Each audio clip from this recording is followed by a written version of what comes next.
Relations at the United Nations.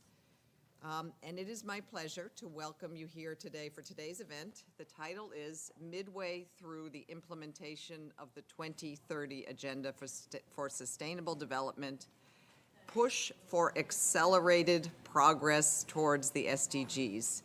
So this is a second in a series of special civil society town halls with His Excellency, Mr. Csaba Kőrösi, who is, as you know, the President of the 77th session of the United Nations General Assembly. The first town hall, perhaps some of you attended that was held on the 2nd of December in 2022.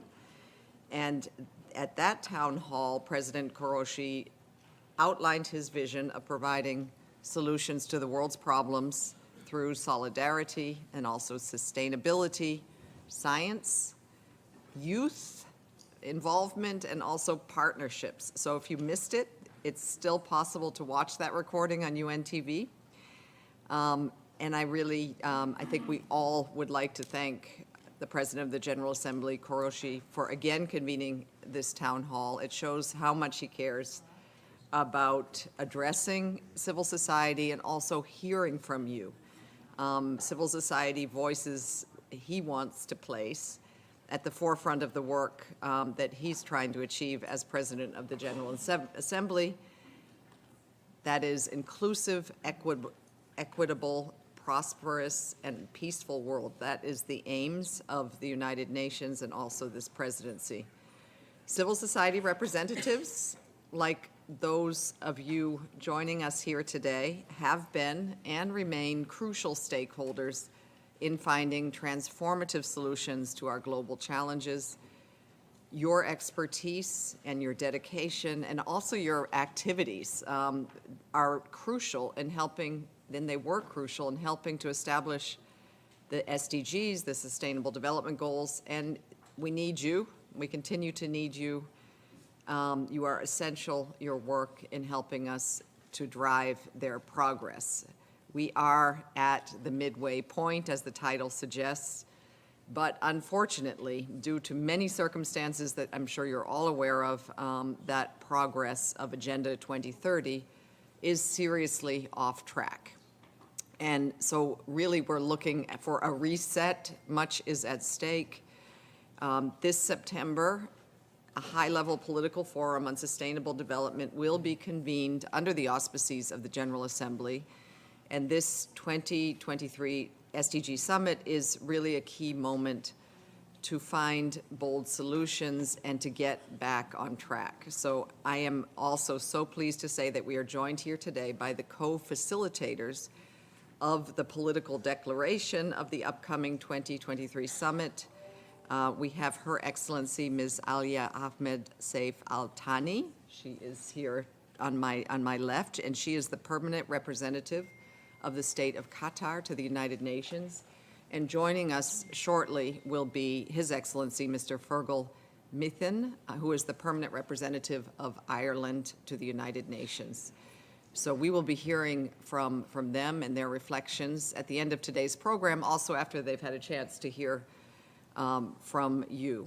While this town hall is not part of the formal preparatory process of the 2023 SDG Summit as such, and no official outcome is expected following this event, this town hall is an important opportunity for civil society organizations, as well as youth representatives and also academia, like you, to bring your perspectives and your data based on deep experience. We are going to be listening. We really look forward to hearing how your experience can inform deliberations of member states in preparation for this very important summit.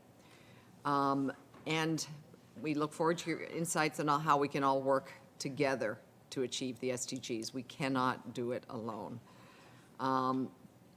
Before I turn the floor over to the PGA, as we call him, the President of the General Assembly, he has a nickname, I would like to note that today's event is available in the 6 official languages of the United Nations, so please tune in to the language of your choice.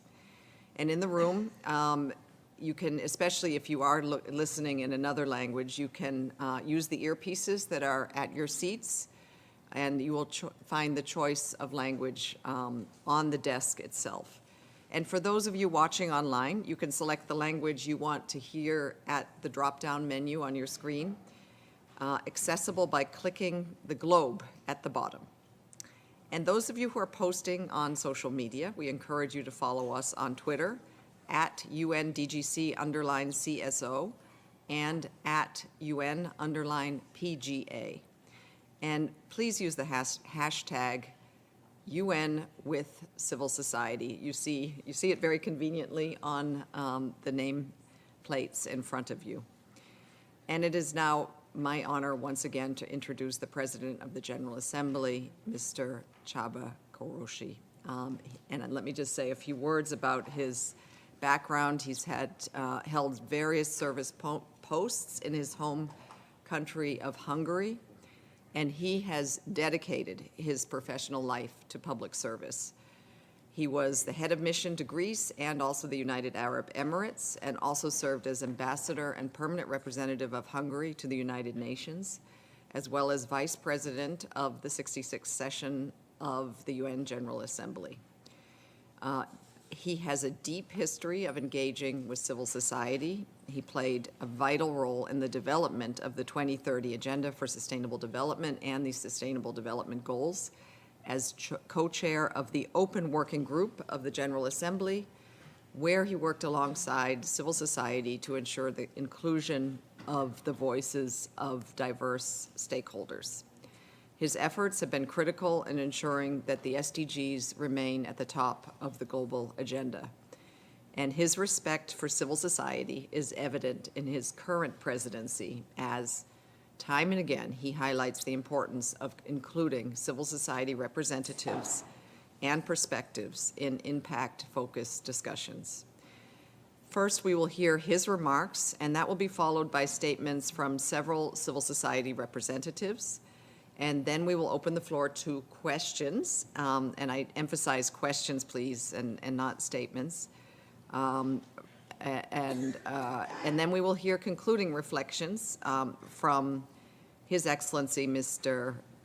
Mithin, the PGA of, PR, Permanent Representative of Ireland, and Her Excellency Ms. Al Thani, the PR of Qatar. And we look forward to a dynamic discussion. Excellency, the floor is yours.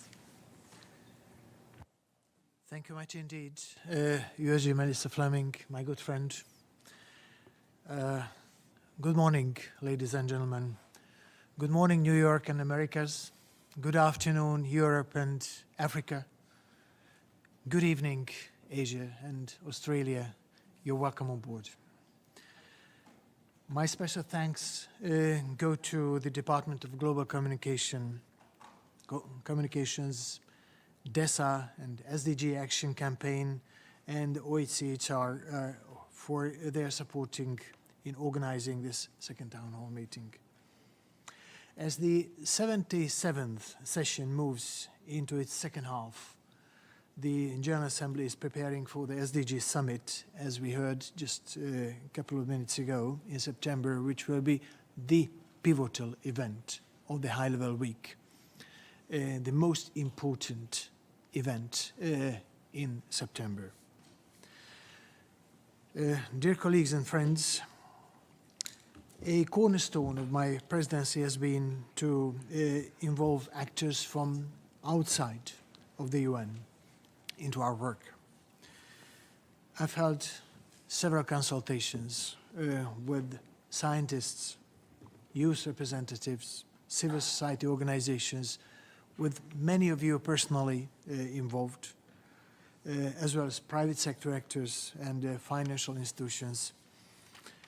My aim is and remains in bringing the outside knowledge to improve the quality of policymaking by ensuring the decision makers have the better understanding of the issues they are creating policies for.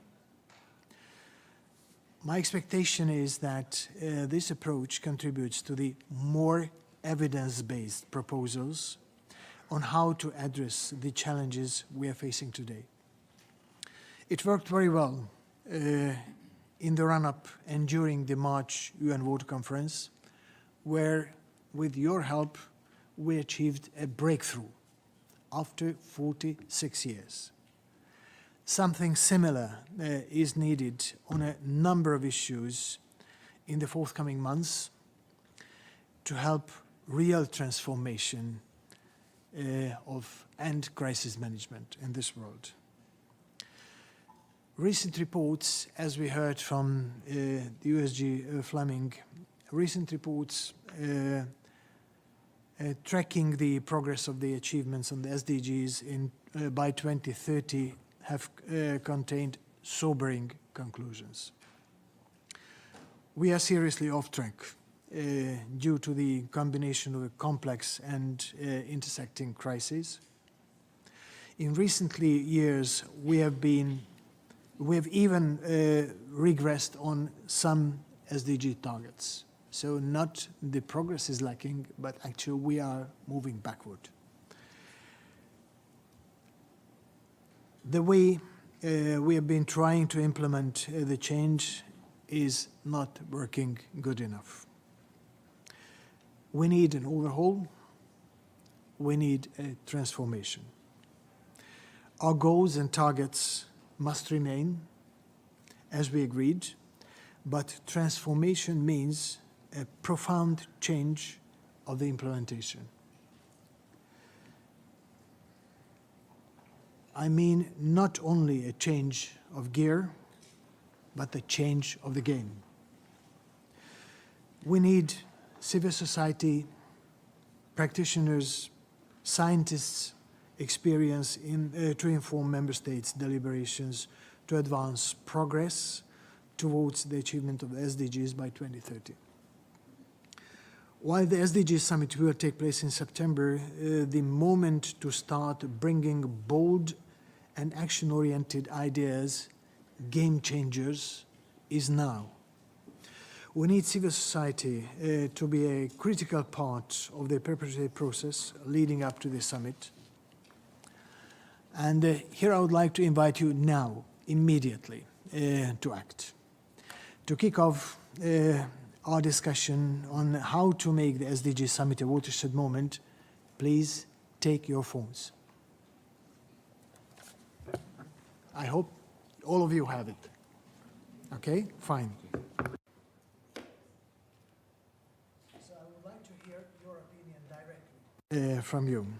The first question you will be requested to answer might be very soon on the screen. In 1 or 2 words, please define success for the 2030 SDG Summit. In order to achieve that, you have to go to the browser and type www.menti.com. And when you reach this site, type the following code: 31991784. Should I repeat it? Okay, the code is 31991784. So please send 1 or 2 words describing your best choices and best opinion of how to define success of the 2023 SDG Summit.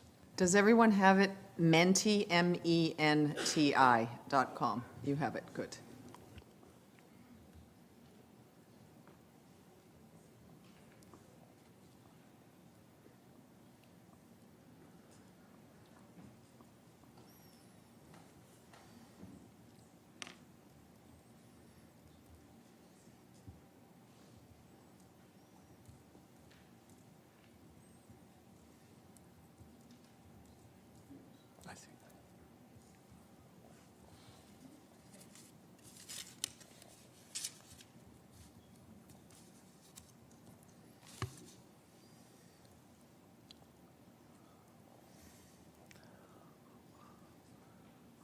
We have about almost 70 opinions so far. Anybody else still in the process of sending his or her opinion? Okay, so we wait for a couple of seconds more.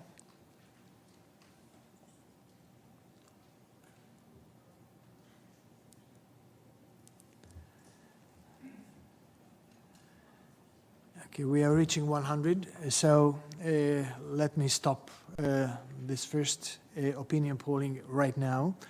As you see, the most demanded, expected action from your side is inclusion. It's not a surprise from an NGO community, but almost at the same level, collaboration. Collaboration in a world which is deeply divided today. I fully agree with you. Action, because we have, and I also agree with you, because we have many goals, many targets, many programs, but the action for implementation is lagging way behind. I still see youth and diversity and equity as very strongly prominent figuring notions from your side. Thank you much indeed. Then let's move to the next question. What are the biggest challenges in the way of achieving SDGs? You will see here multiple choices. Please distribute 100 points among those options what you see. Armed conflicts, geopolitical divides, inequalities, inadequate financing, lack of political will, corruption, inability to measure implementation, or other. If you wish, you may give all 100 points of yours to one of the options, or you distribute according to your liking.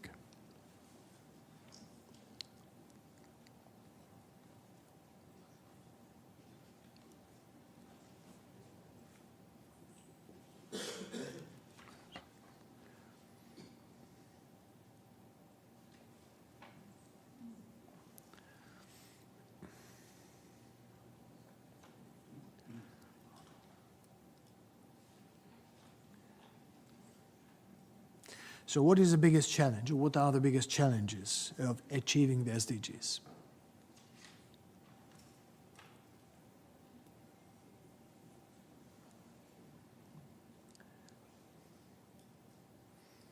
We are approaching 80.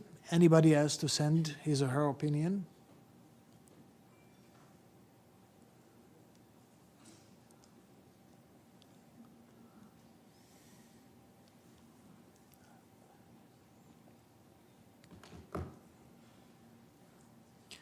Okay, then let's stop it here. We have about 114, 15. The first is inequalities. Thank you much. Actually, inequalities in the world have been huge during the crafting of the SDGs. Today, the inequalities are much bigger. In the last 7 years, the inequalities grew much, much faster than anything else within countries and among countries as well. We knew when we adopted the SDGs that this is an agenda that requires joint efforts, requires solidarity among the members of the countries, members of different communities, and among countries as well. If we cannot turn around inequalities, the trends of growing inequalities, the whole agenda will be in jeopardy. Just today I saw the latest figures that the largest and fastest growing inequalities in the world in terms of continent are now in Africa. The continent that very badly needs a sustainability transformation. Let's go to the third question then. What transformative changes are necessary to get the SDGs back on track?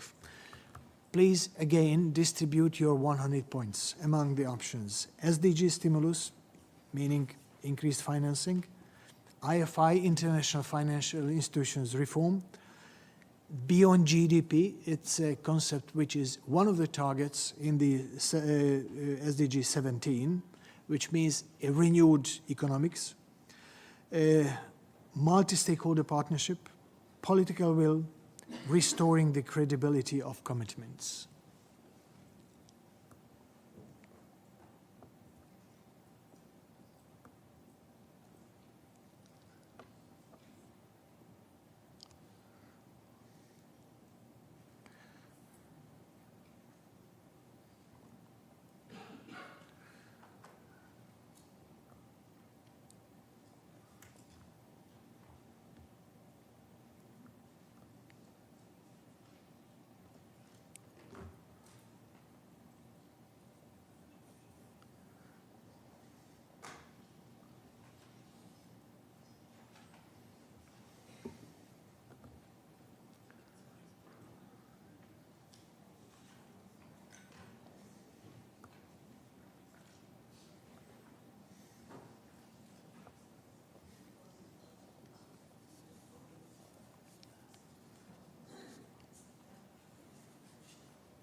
Yes, please. It is still not closed. You can do it, but hurry up. We are at the level 104, 105 now, so we are going to close it very soon.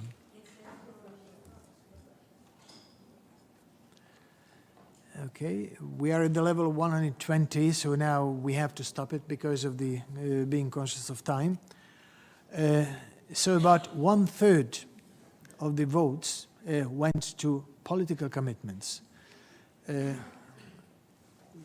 Could I get the? Thank you. So 1/3 of the votes about political commitment. It's a good message to our good colleagues and friends, the PRs of Qatar and Ireland. We definitely need a renewed political commitment before September and during the summit meeting in September. We need a multi-stakeholder partnership, what you ranked on the second place. Governments don't have the monopoly for wisdom. Governments don't have the means for the implementation all to the success of the transformation. Governments have your cooperation of the civil society, of the scientific academic era, and the practitioners and many other stakeholders. And certainly we need to do something with finances. If I combine the SDG stimulus with IFI reform, which are going hand in hand, it's almost 1/3 of your expectations. And I would like to draw your attention to the last point, which only received 12% of the votes, but basically it is one of the most revolutionary ones. If we go to develop further the notion of going beyond GDP, it means we are going to renew our economic thinking. It means it is the economics of sustainable development, what we don't have today. Thank you very much indeed for your contributions. It was very, very informative, very helpful to both our co-facilitators and myself, and I think the Secretary as well. As we move forward, I pledge to remain fully committed to working hand in hand with all of you. We take your opinion very close to our hearts, and I'm eager to hear your ideas and to learn from your experience later today. Thank you very much.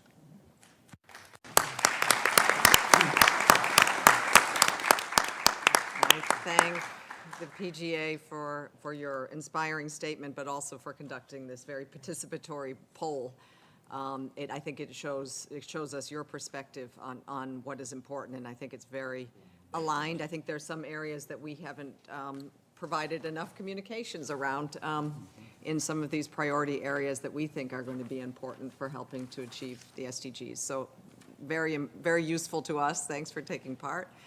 As many of you know, we opened a call for statements from civil society to provide you with an opportunity to share insights on how you can contribute to implementing the SDGs. The questions we asked you to reflect on were, how can we make the political declaration most relevant, impactful, and a source of high-level political guidance? Number two, what are the most critical elements to be included in the political declaration, keeping in mind the need for it to be succinct, impactful, and easy to read while providing up-to-date recommendations to advance the SDGs? And finally, what transformations are necessary to improve the implementation of the SDGs until 2027, which is when we'll have the next SDG summit, and what do member states need to do to achieve that? So it is now my pleasure to introduce our first speaker, Mr. Brian Mayana, who is the founder and CEO of Eco Rafiki Africa from Kenya, and he will share his views today through a pre-recorded video. Excellencies, distinguished delegates, esteemed colleagues, ladies and gentlemen. My name is Maina Brian. I am an innovator, environmentalist, and an advocate for global climate justice and the SDGs. As a young Kenyan and African, I stand before you today, not just as a representative of my generation, but as a voice of our collective future. In a vast expanse of human history, we find ourselves at decisive crossroads. My niece, who was born in 2020, will be 10 years old in 2030. Is this the world that we really want her to inherit? Our world is in dire need for transformative action. The SDGs are our urgently needed blueprints. Yet, as we gather, we must face the stark reality that we are falling short on its implementation. It is time for us to change how we act, address these challenges, and recognize as well as celebrate the contributions of these actors, who are working tirelessly yet with limited resources to create transformational change in their communities. By amplifying our voices, supporting our initiatives, and providing us with the resources we need to succeed, together we will achieve the SDGs and build a better world for us and the future generations. In regards to the political declaration to be adopted, we have three key asks. We urge you to include ambitious and pivotal language on, first, meaningful youth leadership at all levels of decision-making. Africa is young. Actually, we are the youngest population, on average 19-year-old. Did you know that the median age for African leaders is 63 years? Meaningful intergenerational decision-making is key and must leave tokenism and nepotism behind. We are ready to lead with you, but we need you to give us a seat at the table. Second, transformative action ensures the necessary transformation. The Africa Forward Initiative, led by the CSOs under the auspices of Catalyst 2030, is a testament to the dedication and resilience of our people, building on leaders across the continent to shift the dominant paradigm from historical colonial structures and norms to develop a vibrant social innovation economy with solutions developed for our people by our people. It is time for us to unite, to fund and support these efforts, readdressing the narrative and empowering our African youth and civil society. Third, reforms of international financing systems, where sustainable grants will be offered without imposing additional debt burdens on countries. This is especially important for Africa, where many countries struggle with high level of debt and limited physical space to fund development initiatives. Grant-based financing will support to overcome these challenges, enabling countries to invest in areas critical to achieving the SDGs. Ladies and gentlemen, Africa is not only the youngest continent. Africa is also vibrant, poised to redefine its narrative and chart a path forward. It is also full of underestimated and undervalued potential. It is time for you to take Africa seriously on the global stage. Hence, we propose hosting the next SDG Summit and the Summit of the Future on our young, vibrant, and underestimated continent. Here, the future resides. By being in this room today, we are representing the needs, dreams, and futures of not only 8 billion people living on this planet now, but also the billions that will be born. The survival of our human species is measured by our ability to act collectively with courage and determination. Ultimately, we all belong to the same family. We are brothers and sisters in this human race. Let us seize this unique and pivotal moment, embrace this opportunity before us, and build a world where we all flourish. The SDG Summit must be an implementation summit for peaceful and prosperous societies that leave no one behind. Together, let us move Africa and the world forward towards a brighter future for all. Thank you.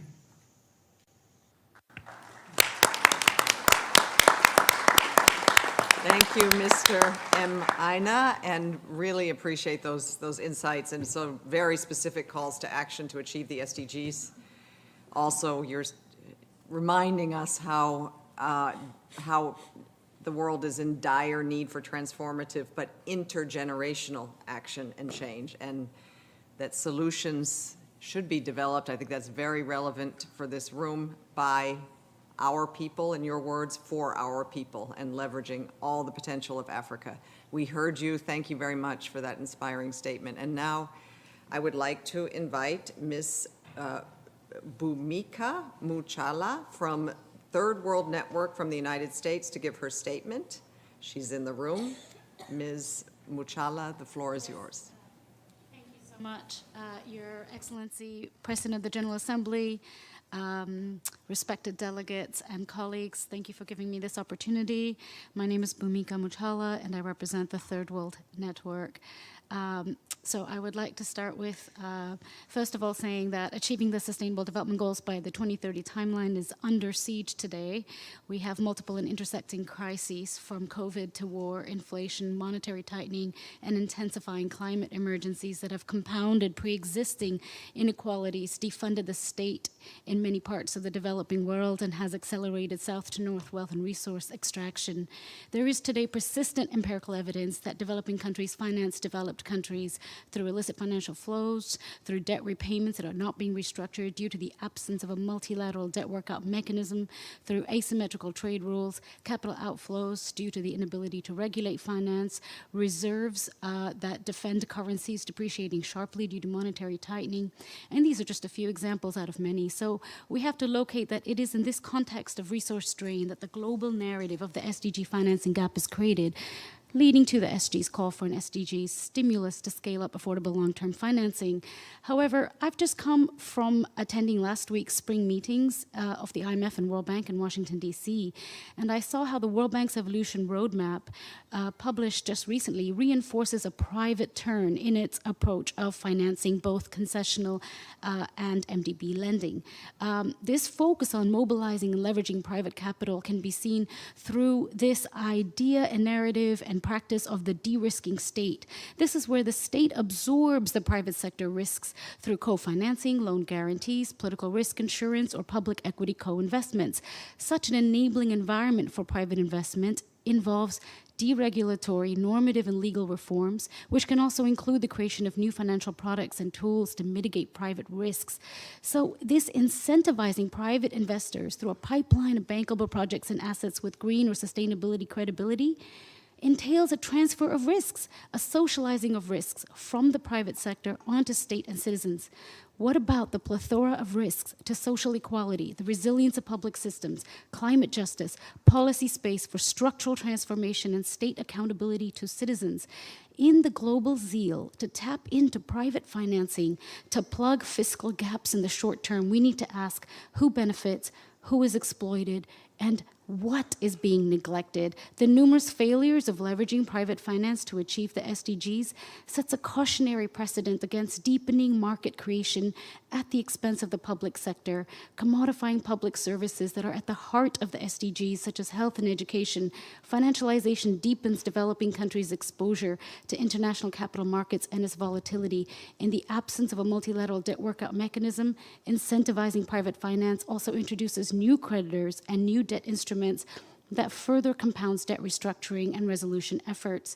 Meanwhile, communities are decentered as democratic and participatory policymaking is sabotaged when the government's accountability is directed towards the needs of private investors rather than the needs of its citizens.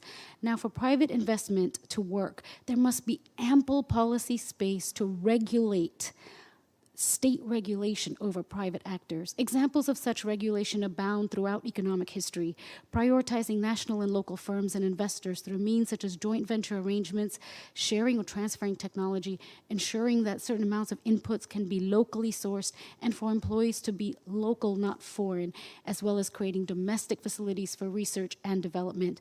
But I must stress, in the red-hot urgency of a global South debt crisis, where total debt in the developing world stands at a 50-year high, where over 60% of low-income countries are in debt distress and spend far more on servicing their debt as a proportion of gross national income than at any point in the past 3 decades, the just and rights-based approach to SDG financing would be new, additional, debt-free, and unconditional public grant financing. Such financing was made available by rich countries during the pandemic's fiscal stimulus, as well as in recent and past bank bailouts, as recently as a couple weeks ago, not to mention historical examples such as the Marshall Fund. It is not a matter of feasibility, it is a matter of political will and concern born out of historical and current responsibilities stemming from the long legacy of colonialism, extraction, and structural inequalities. Now, the SDG stimulus also includes rechanneling special drawing rights through the MDBs. However, the true developmental value of SDRs to finance SDGs lies exactly in its original identity of being a non-debt creating and unconditional reserve asset. Even though its quota-based distribution led to over 2/3 of the $650 billion issuance in 2021 by the IMF to go to developed economies that didn't need them, still, at least 99 developing countries use their SDRs for SDG-related health and welfare needs such as COVID vaccine purchases and social protection financing. The full protection of SDRs to create genuine financial resources for the SDGs requires a decoupling SDR issuances from economic power and instead allocating by economic need. If allocated by need, regular issuances of SDRs are a counter-cyclical boost toward a more resilient global financial safety net, which could also help prevent harmful currency depreciations in developing countries today. So I conclude with 3 calls. As a Financing for Development Forum this week has highlighted, a rules-based multilateral debt workout mechanism under the auspices of the UN is required. Such a mechanism could provide fair, timely, and comprehensive debt treatment from all lenders, bilateral, multilateral, and private, and for all countries according to their needs. The Financing for Development Forum and the UN General Assembly already has resolutions that support such a debt restructuring mechanism, and it is time to move forward on that. Today, there is a historic call made by developing countries in the General Assembly for a UN tax convention to tackle tax evasion and avoidance, democratize the development of tax rules, and create an inclusive and level playing field for all countries.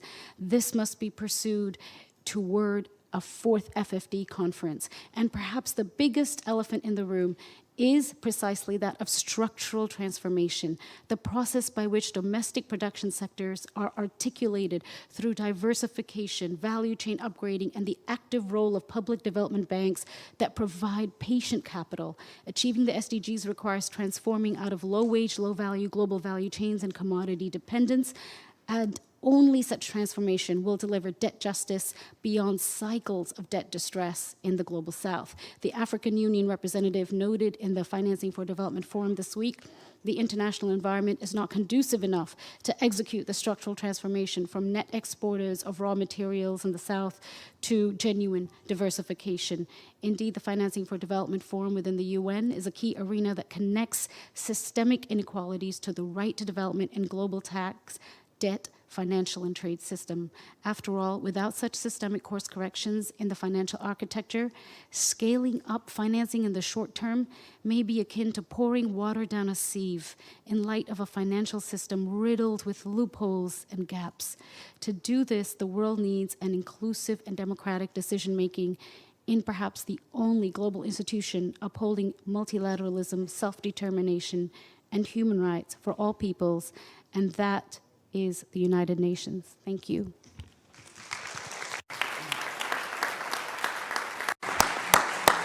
Thank you, Ms. Muchala, for sharing your very important expert perspective on financing the SDGs and also your very specific proposals, which I'm sure we will take very much on board in our thinking. Our final statement comes to us from Mr.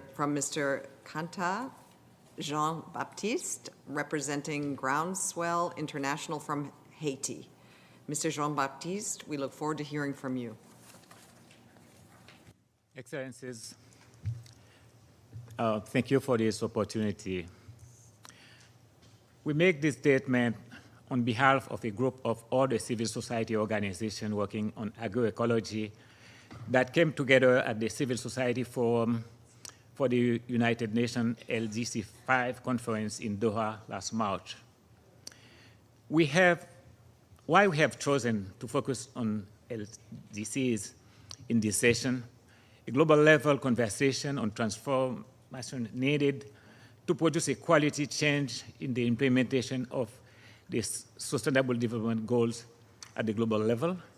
Because if we do not effectively address the poverty that plagues LDCs, and if we do not build on the existing strengths, the SDG agenda will fail.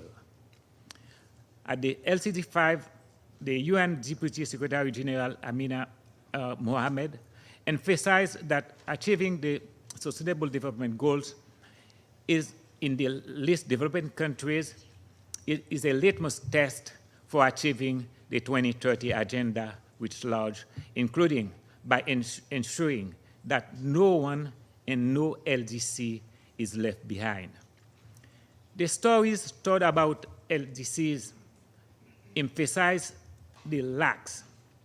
The dominant story told about hunger, for example, is that food insecurity is the result of inadequate food supplies, which in turn is blamed on lack of technology, of fertilizer, of energy, of credit and storage, on low productivity and poor roads. There is some truth in this story, yet the story ignores the role of unjust global economic structures, including unjust international trade and investment rules, in creating challenges for LDCs as they do in many parts of the global south. The proposed solution mostly focuses on imported inputs and technology, which contribute to deepening LDCs' depth and increase their vulnerability to shocks in international markets, such as was caused by the war in Ukraine. Smallholder food system feed billions of people around the world today, and including many of who live in LDCs.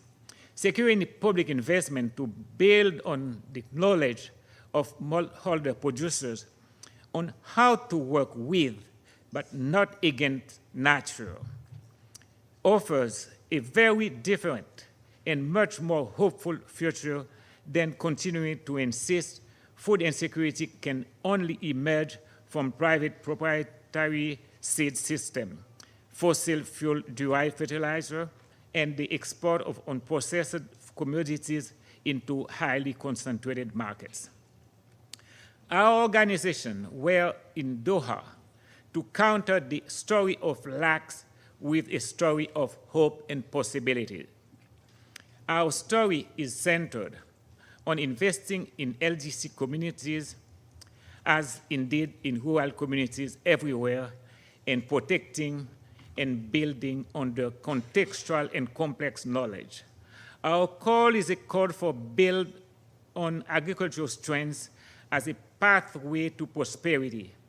It is a story of agroecological transition towards food sovereignty and the realization of the right to food. Food systems need to produce and process and make available a diverse range of foods in ways that nurture the land, soil, and water, and that protect people's livelihoods and their culture.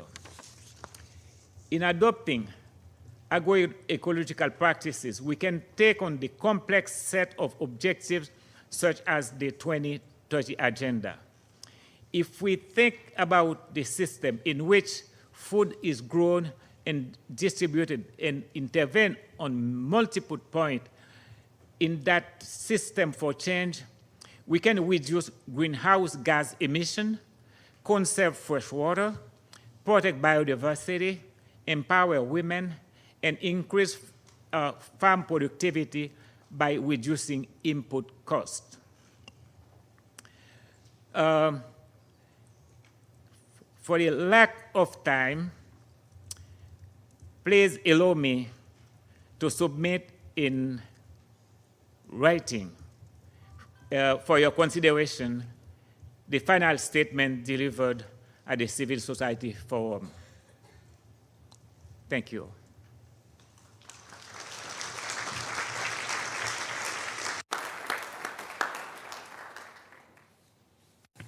Thank you, Mr. Jean-Baptiste, and also for your story or telling about hope and possibility for the LDCs with local solutions for food systems that protect people, livelihoods, and their culture. Very thought-provoking, much appreciated. And we thank all speakers today. I would now like to continue the session with questions from you, civil society. And as was the case in the first PGA Town Hall, we have a diverse group of representatives joining today, and we really look forward to hearing from you. In an effort to ensure that we hear from a wide range of voices and representation from different geographies, we are having the first two questions coming to us via video. We'll take these two questions and then turn to you, President Kőrösi, for your replies to those.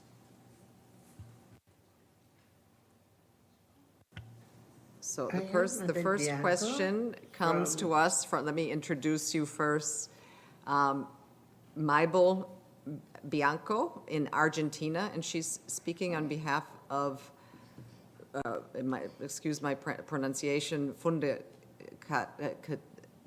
Fundación para el Estudio e Investigación de la Mesure, which translates in English as the Foundation for Studies and Research on Women.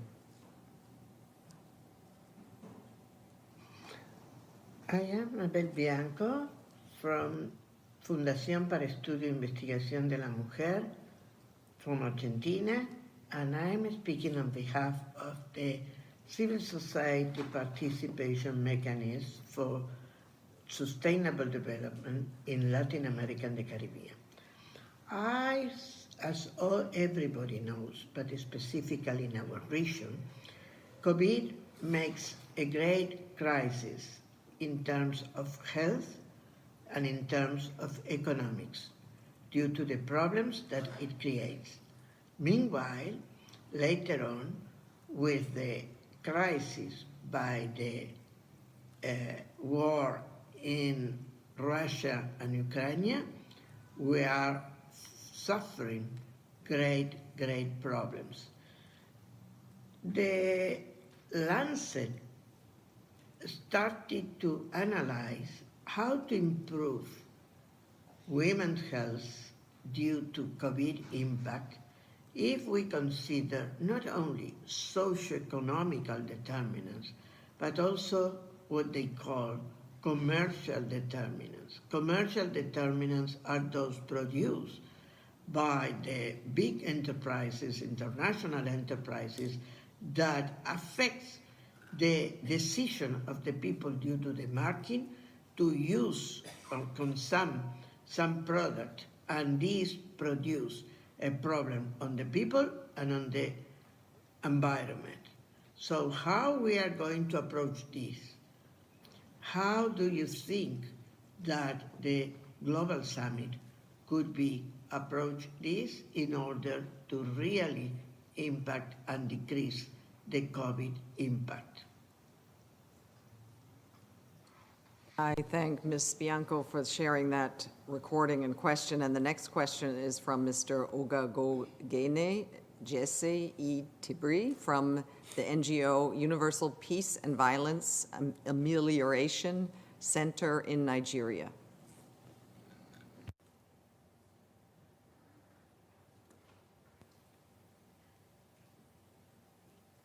Hello, I am Ogagogene Jesse Itigbre from Universal Peace and Violence Amelioration Center with headquarters in Nigeria, an organization of special consultative status with the United Nations Economic and Social Council since 2019. Greetings to the President of the General Assembly, the Department of Global Communications, the Department of Economic and Social Affairs, and the Office of the High Commissioner for Human Rights. Thank you for this great opportunity to ask a question during the second PGA Townhall meeting with civil societies and other stakeholders present. Following this opportunity to ask the President of the General Assembly questions, my question to the PGA falls in the third category of questions, which is, what transformations are necessary in order to improve the implementation of the SDGs until 2027? And what do member states need to do to achieve this? My question, therefore, is, how can NGOs actively work with the UN regional offices to achieve the push for accelerated progress towards the SDGs? Can a working group be created for NGOs in consultative status with the United Nations, which will also serve as a regional platform to achieve this goal collectively, following a stakeholder consultation workshop? Thank you. I thank Mr. Itikbre for that excellent question, and now over to the PGA for replies. Thank you very much, Melissa. With your permission, I would like to first react to the two interventions. There were no questions, but very important issues were brought up. And let me give some kind of reflection how I see and how my colleagues do see some of the real challenges, what we heard from the two presentations. First, on financing sustainable development, and in broader terms, what are the issues with the global financial infrastructure? We heard a very good analysis, detailed data, processes and suggestions, which deserve a very good attention, I think. Let me, in the line, agreeing what has been said, let me just mention my very humble, short approach to that. I think we have three types of problems facing with the today's international development financing. First, as it was said by Ms. Muchalla, it's unjust. It is not really helping those actors, communities, countries who are in the direst need. We have to change it. Otherwise, we are going to have a much, much bigger inequalities in the world and much deeper crisis in the years to come. The second, which is not a smaller problem, in my understanding, more than half of the development financing is still going along and towards very traditional objectives and projects. In layman terms, it is not supporting sustainable development transformation. At least half of the finances are going to projects that, if you wish, were part of creating the crisis, what we have today. We still keep financing those projects and those types of projects instead of making a significant transformation. The third bunch of issues, bunch of challenges, in my understanding, that we do not take into account all the impacts of our investments. What does it mean in layman terms? When we finance a project, we tend to measure one type of outcome, one type of parameter, what we would like to see. But all our actions, all our policies and all our investments and projects have a multitude of impacts on the society, on the economy, on the natural capital, on the environment in broader terms. But if we only focus on one and neglecting the rest, we may believe that the rest would not exist. But the matter of fact, they do exist, and they do accumulate, and today we call them climate crisis, water crisis, loss of biodiversity, erosion of the soils, depletion of the seas, just to name a few. So we have to learn to measure and appreciate all the impacts and making an aggregated measurement of what we are creating, what kind of values we create and what kind of values we consume or eliminate. Concerning the financing summit, I think we have a very, very good chance. And in September, during the financial summit, we may have even a result that we are going to have a full-fledged UN financing development conference in 2025. All those big questions, what we are discussing today, are under consideration now in the General Assembly, hopefully under decision by September, and getting then we shall be getting prepared for the financing conference. Reflecting to Mr. Jean-Baptiste on the agroecology and the SDGs perspective, and thank you much for bringing it up. The one part of the challenges we are facing is whether or not we have enough nutrition food today to feed the 8 billion. There are good news and bad news. The good news that the answer is yes. The bad news that the distribution of this food is unequal.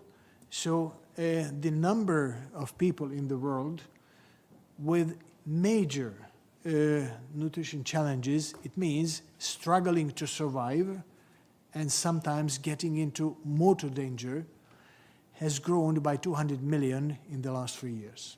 Now we are at the level of 350 million people in the world who are stunting or at the verge of famine. But the good news that if we take into consideration the today's technologies only, the today's methodologies only, and it has been reconfirmed by the scientists during the last scientific briefing, what we had some 10 days ago in the General Assembly, we have the technologies today to feed 10 billion in a sustainable manner. It means by 2050, we shall need at least 30% more food, maybe 50% more food than what we have today. For that, with the today's methodologies, what we use, we are not going to have enough water, we may not have enough soil, and certainly the distribution system and financing system will not be adequate and sufficient. But once again, the good news that it is possible to feed 10 billion in a sustainable manner.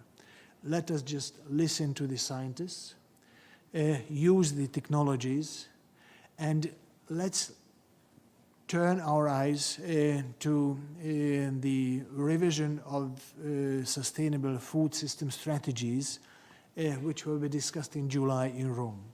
I have very high hopes, but in order to achieve that, we need a real transformation in the agriculture, in the agribusiness, and in market regulations.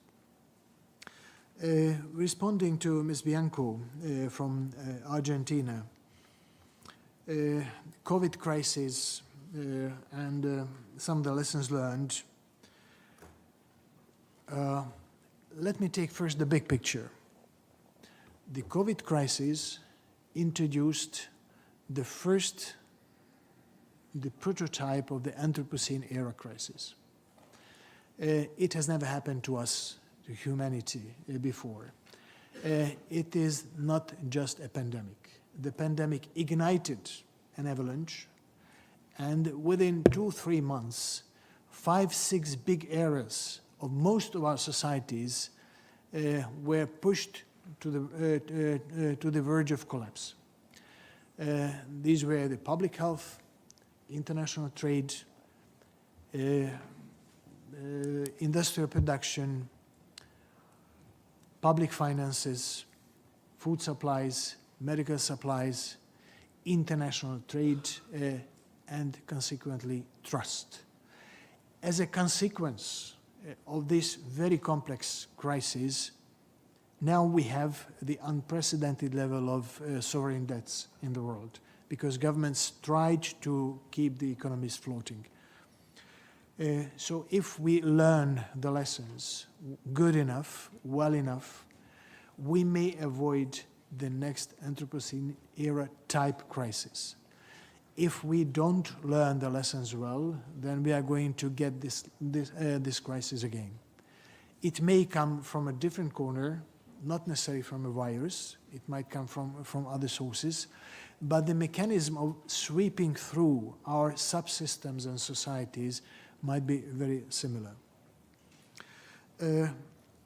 On the very concrete question Ms. Bianco has raised, I fully agree that we have a major issue with our advertisement industry. What is in the core of the problem? When we look at our kids in kindergarten, schools, they more or less learn how to appreciate hard work, how to appreciate the nature, how to appreciate the clean environment, and how to appreciate an equitable system of distributing wealth, and how to be modest, how to be content. Something happens at the age between 10 and 12 when they really start watching TVs and advertisement. They completely change their set of priorities and values. And it is a result of our advertisement industry. When they start appreciating, let's buy more of the same product, let's show off even better than our friends, let's be cool if we have the next trendy item which is being advertised. So within 2-3 years, when exposed to, in a larger extent, to the advertising industries, they completely change their daily and usual behavior. I think that should be changed. Because we cannot preach enough how important it is to switch to a transformation in terms of sustainability, to catering to our needs, but not necessarily our greeds.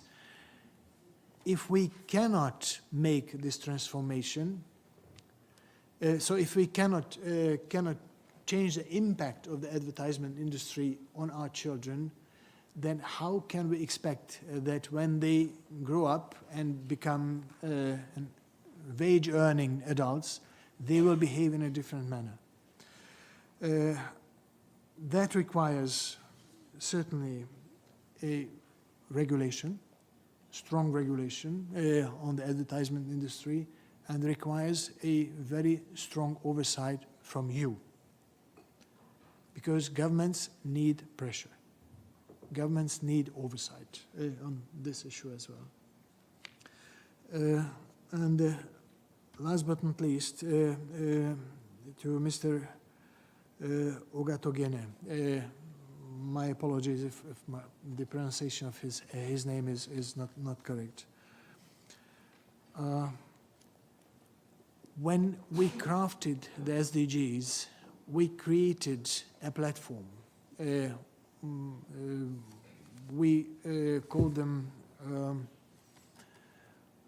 what is the major groups, which along 9 groups organized the activities of the NGOs, how to channel in the information and their requests, their suggestions to the work of the United Nations.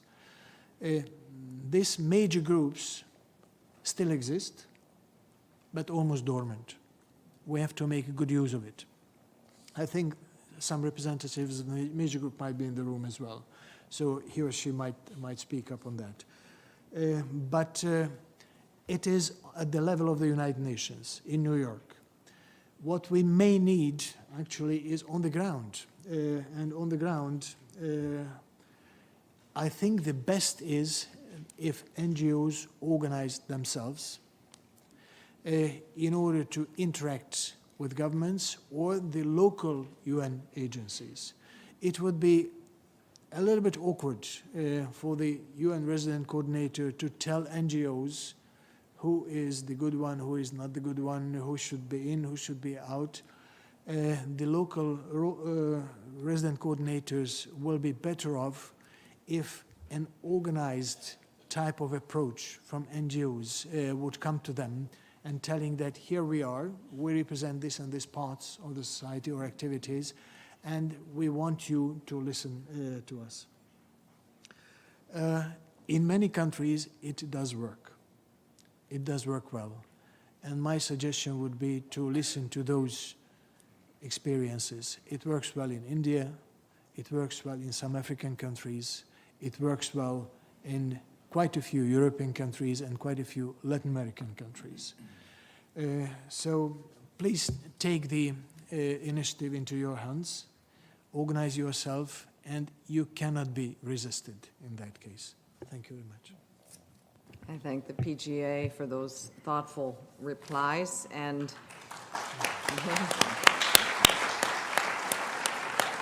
indeed, we do have representatives of major groups and other stakeholders, coordination mechanism here in this room. And the first question I'm going to give to a representative of major groups and other stakeholders. But let me just, a couple of housekeeping, because we're opening the floor to those in the room. We're going to, again, take 2 questions at a time, and please raise your hand so I can see you. And once you are called upon, if you can remember to state your name and your affiliation before asking your question.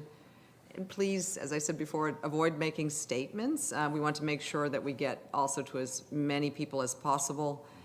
And the light, just to take the floor, press the button next to your microphone. It will first be green. It's kind of counterintuitive.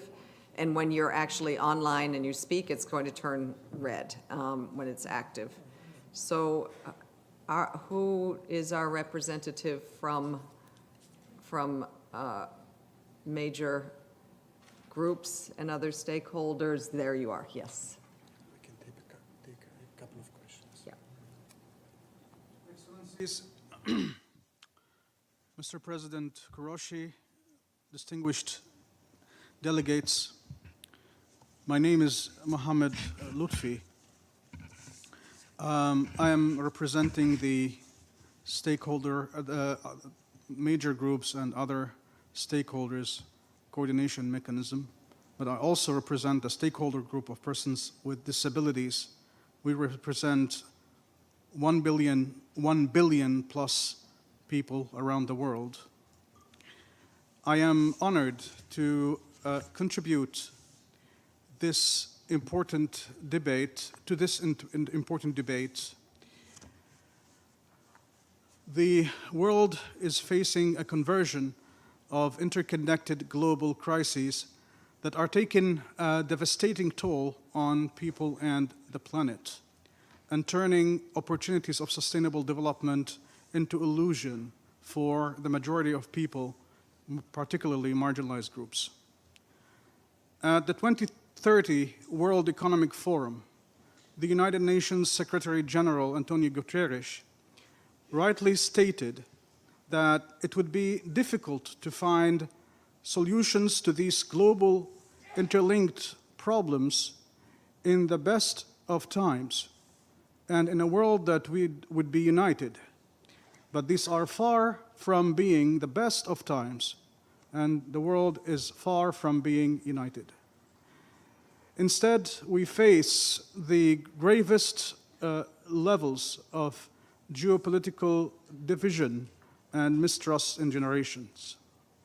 In this context, the SDG Summit must provide both inspiration and concrete solutions. That is why we welcome the co-facilitators' commitment to ensuring that the political declaration will be ambitious, action-oriented, transformative, and implementable. For that, we need the political declaration to reflect bold political and financial commitments. One, first of all, national governments urgently need to step up their commitments to deliver on the 2030 agenda if they are to make tangible headways. And commitment must start with effective participation of all of civil society representatives, particularly or including marginalized groups, particularly persons with disabilities. In national development policies, which is not the case in many UN member states that are negotiating the political declaration. Thus, we urge you to include clear commitments with the recognition of common but differentiated responsibilities in terms of centering and guaranteeing human rights and freedom, protection of civil liberties, trade union leaders, human rights defenders, and promoting social dialogue. It is important to note that the processes of consultation so far have not been accessible to and inclusive for persons with disabilities, especially those that rely on sign language, captioning, Braille, easy to read, and other accommodations.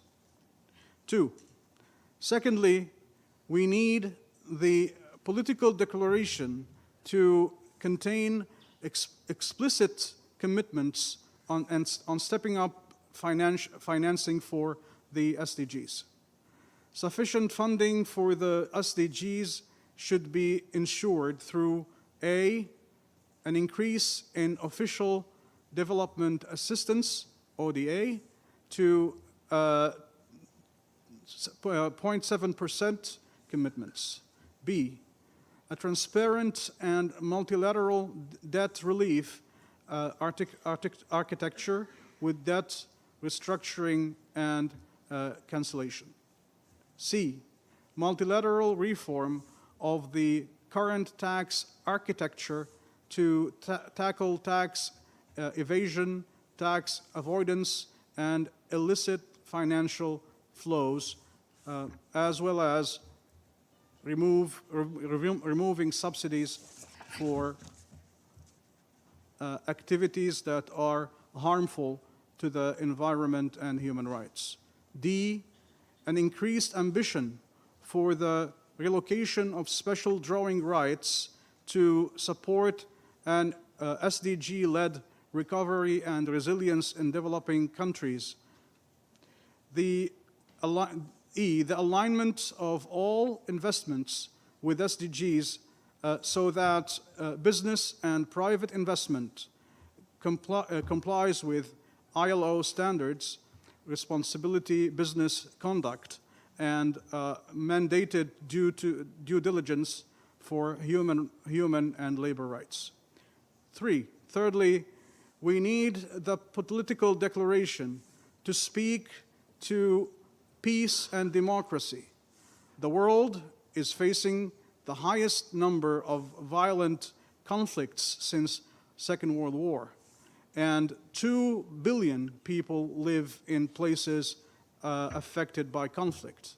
The SDG Summit must contribute to the foundations for a world where peace, democracy, and social justice are paramount, centered on the principles of the United Nations.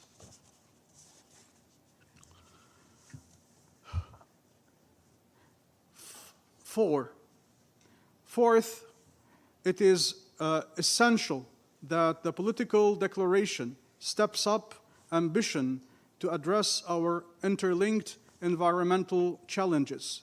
Climate change, pollution, and biodiversity loss will exacerbate inequalities without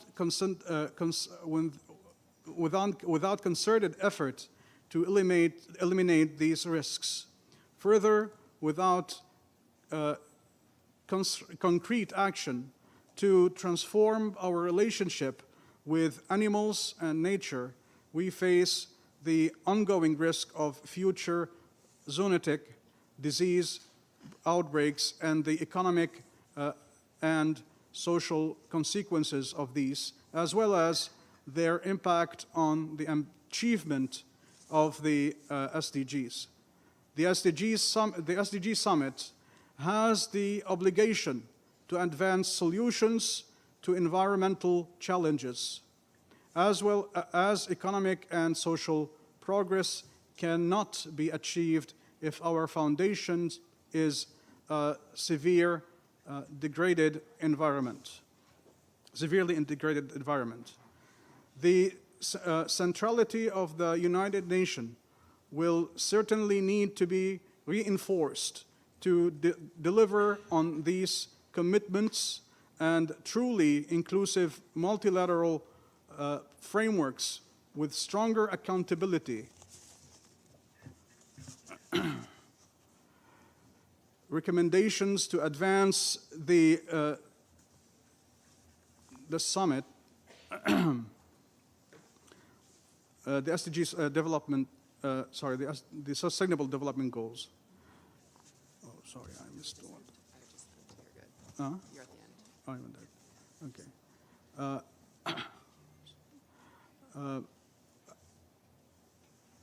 Okay, I think that's it. It's not the right page. No. Sorry, Well, that's absolutely fine. I mean, we would also very much appreciate your statement in writing. yeah. But please, I'm if you almost- could ask you to wrap up. Yeah, thanks. I'm wrapping up now. Mechanisms will be key for an future agenda on the sustainability of development. We need a new model of global governance to redress the current imbalance of power and uneven distribution of wealth at an international level. A truly inclusive multilateral system where social partners and civil society are on board and have a say will make the difference and pave the way to global resilience. The world needs a new vision to re-guarantee economic and societal models to build truly sustainable economies and societies. We therefore urge all governments to come forward with a political declaration that reflects the ambition and resources to achieve the SDGs by 2030. Thank you.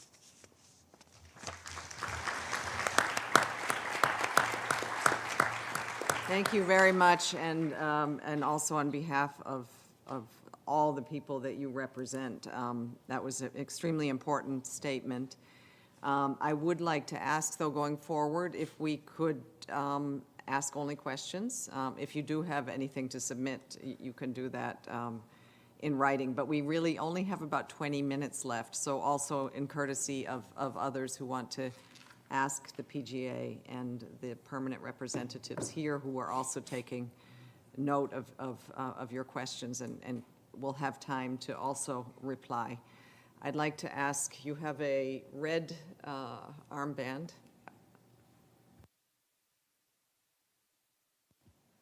When it's Thank red, you. it's Perfect. live. Thank you so much. Thank you, Madam Chair. Thank you, Your Excellencies and colleagues, for being here. My name is Luisa Veado. I work for Outright International, a global LGBTIQ organization, and I'm also one of the organizing partners of the LGBTI stakeholder group, which is lesbian, gay, bisexual, trans, and intersex stakeholder group, part of the coordination mechanism of the major groups and other stakeholders. I'd like to align ourselves with the statement that my colleague Mohammed just did, but I also would like to start, before asking my question, making an invitation to the President of the General Assembly to meet with the major groups and all the stakeholders in the same way that we do with the President of ECOSOC. We do meet with her right now every month, and I think it would be great if it's an open invitation for you and your office to meet with us and see the work that we're doing not only in New York, but in the regional mechanisms and how our constituents are doing the work to implementing the Agenda 2030 around the globe. So this is first an open invitation, and second, I could not take the floor and not talk about the LGBTI populations around the globe and how we were not included in the creation of the SDGs and how important it is that we talk about this, especially when we're disproportionately affected when it comes to the right to housing, when it comes to access to food, when it comes to humanitarian and development situations. And we specifically saw that on COVID-19, and Your Excellency mentioned that when talking about COVID-19 responses, on how much we need to learn from that, how LGBTI populations were left behind, and NGOs like my own had to do the financing and the work on including them in COVID-19 responses. So my question would be, how can we include LGBTI populations in the moving forward of the Agenda 2030, but in all multilateral spaces, not only as those who are disproportionately affected by human rights violations and excluded from development spaces, but also using our expertise, because we're the ones doing the work on the ground, we know what the issues are, and how do we include ourselves in these spaces, and how do we get invited to participate like all the other groups that were mentioned in Agenda 2030, and thank you so much. Thank you so much for your question and invitation. Yes, I would like to ask the gentleman in the back, right, who has his hand still up, yes. Tawana speaking on behalf of Civil Society Alliance Civicus, and thank you, Mr. President, for the opportunity to have this conversation today. And you raised a very important issue about civil society oversight over Agenda 2030. As part of a global civil society alliance, we find that our members and partners around the world, civil society activists who seek transformative change, and civil society organizations that uncover gross human rights violations are oftentimes facing huge amounts of persecution around the world. Many of them are subjected to restrictions on civic freedoms, including access to international funding. So how can we support these organizations? How can the UN, how can the UN Secretary General's call to action on human rights and the UN-wide guidance on civic space be incorporated into the political declaration as well as the UN's work across the board? Thank you very much. Thank you for that very important question. We'll take one more, have a round of answers from the PGA, and hopefully we can get to a couple more questions after that. I'd like to ask the gentleman back there. Yes, you, yes.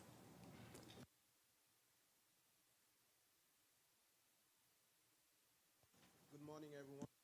I want to speak in French because I represent a French country, Senegal. Bonjour, mesdames et messieurs. Good afternoon. Good morning, ladies and gentlemen. It is an honor and a privilege for me to be here today. I represent Civil Society of the North African Leaders Initiative, and it's a pleasure to be here today. I had a few important questions for the design and implementation of the projects that we deal with and that allow us to achieve the Sustainable Development Goals, and I will list those in English. How we can ensure that progress towards SDGs is equitable and inclusive, and that no one is left behind in the pursuit of sustainable development. My first question. And the second question is how we can better involve and empower local communities, civil society, and other stakeholders in the design and implementation of SDGs. My last question is, what are the most effective policies, program, and initiative that can help accelerate progress towards the SDGs, and how can they be scaled up and replicated if they works. Thank you. Thank you for those very good questions. I'm going to ask the PGA to address those four questions that, well, one was a very meaningful statement, and the three questions that were asked. Thank you much indeed. Concerning the negotiating process and the very precise content of the political declaration, member states, together with you, are supposed to produce by the September SDG summit. This part of the question I would like to leave to my good colleagues and friends who are leading this process, who have the full responsibility and capacity to guide the negotiations. I'd like to react, nevertheless, on one part of the intervention, just to unpack for ourselves, for our own consumption, what kind of crisis are we facing now today? Because it has not been really discussed, at least today. We have a very complex type of crisis, that's clear, but complex in terms also that on one hand, we are witnessing a deepening geopolitical divide in the world. A sign of that, or an implementation that, is the war in Ukraine, but actually we are having 27 wars in the world going on. And if we look at the trends, how those wars and conflicts are being handled and managed by the participants, we can very easily see that the duration of these wars is becoming longer. The consequences in terms of destruction, in terms of loss of lives, is deeper. And in terms of involvement, foreign actors into those armed conflicts is becoming more visible. So on one hand, we have this trend. We are marching into a deeper and deeper geopolitical divide in the world. The other type of a bunch of crises related to our non-sustainable way of development. When we used to talk about separately the water crisis, climate crisis, biodiversity crisis, food crisis, health crisis, and many others, now the feature of the Anthropocene era, and particularly today, after the COVID, these two major components of a mixture came together. And what we are facing today is a new type of complex of crisis and a very, very dangerous situation. We have never faced it before in the course of the human history. The SDG negotiations and the SDG summit will focus for 90% on the non-sustainable way of development related crises. Of course, dealing with many issues of human rights, democratic institutions, but I'm afraid it will be not the best forum to address the geopolitical divide in the world. That is still missing, and we have to find the most proper forum to discuss it. My response to the invitation to meet the major groups, yes, invite me and I'll be there. Let's discuss the time, let's discuss the topics, and let's discuss the participants. I would be more than happy to join you.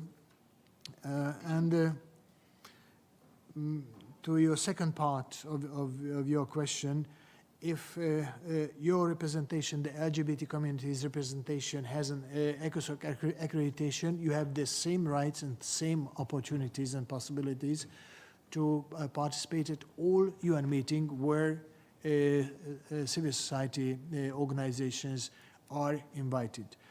You might be aware that some of the communities you are representing might be addressed in different ways by different countries, but once you have the ECOSOC accreditation, you have the possibility. On the Global Civil Society Alliance, the United Nations has a very robust and well-developed system of supporting human rights implementation and watching and addressing human rights violation. It's really a very, very robust system. We don't have time to go into details, but if you are interested, my colleagues in the OPGA would be happy to meet you and give you a very detailed description of how does it work, where are the proper forum, where are the exact addresses you may turn to, and who are the key actors in that system. Just, I would like to offer to your kind attention Eva Schaefer, just in the very modestly sitting in the second line. She's our main human rights expert in the OPGA. She can give you a good guidance how the system works and how to use it for the benefit of all of us. And last but not least, what is the main challenge? How to make sure that effective and the real acceleration of the implementation of the SDGs may take place in September. First and foremost, we need successful negotiations, what the two ambassadors here are leading. But if you would like me to give you my own take, first and foremost, we have to be very honest to ourselves. Asking very difficult questions and giving very honest answers to those questions. First and foremost, we have to ask ourselves what has been done well, what is going well, and how are we going to improve them. The second, more difficult question, where we are failing and why. And that is a very difficult question because it may require a change of voluntary national reporting. It may require the approach of most of the governments who are participating in this process.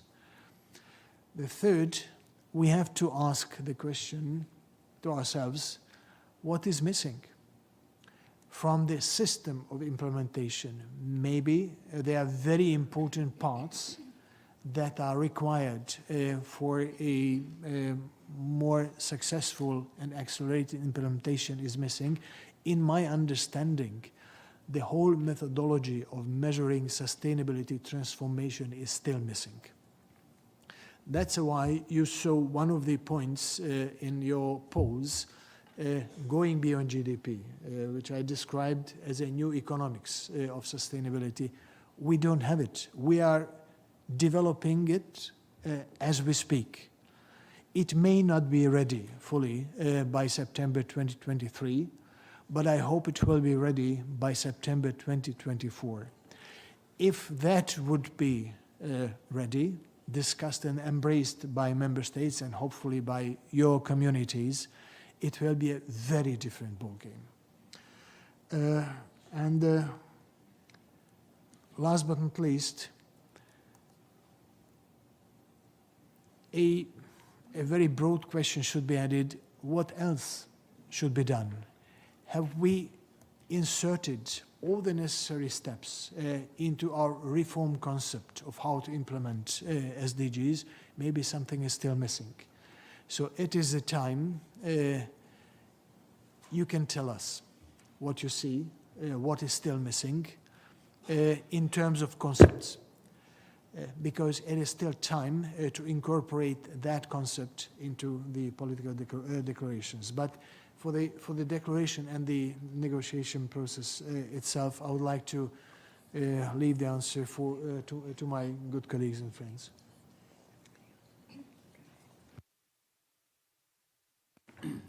Thank you very much. Thank you very much. We will be able to take another round of questions, but again, be brief with your questions so we can get to them all. And I'm going to start with you over there. Yes. Thank you so much. Excellencies, dear colleagues, my name is Maggie Williams, and I'm speaking on behalf of the Global SDG 16 Plus Coalition, a collaborative and global coalition made up of SDG 16 Plus initiatives, member states, civil society, multilaterals, businesses, and others, all of whom are driven by a collective ambition to make progress on peace, justice, and inclusion. Thank you again very much for this opportunity. Our question is focused on the Secretary General's call for commitments, and so we'll also build upon a question made earlier. And the question is this.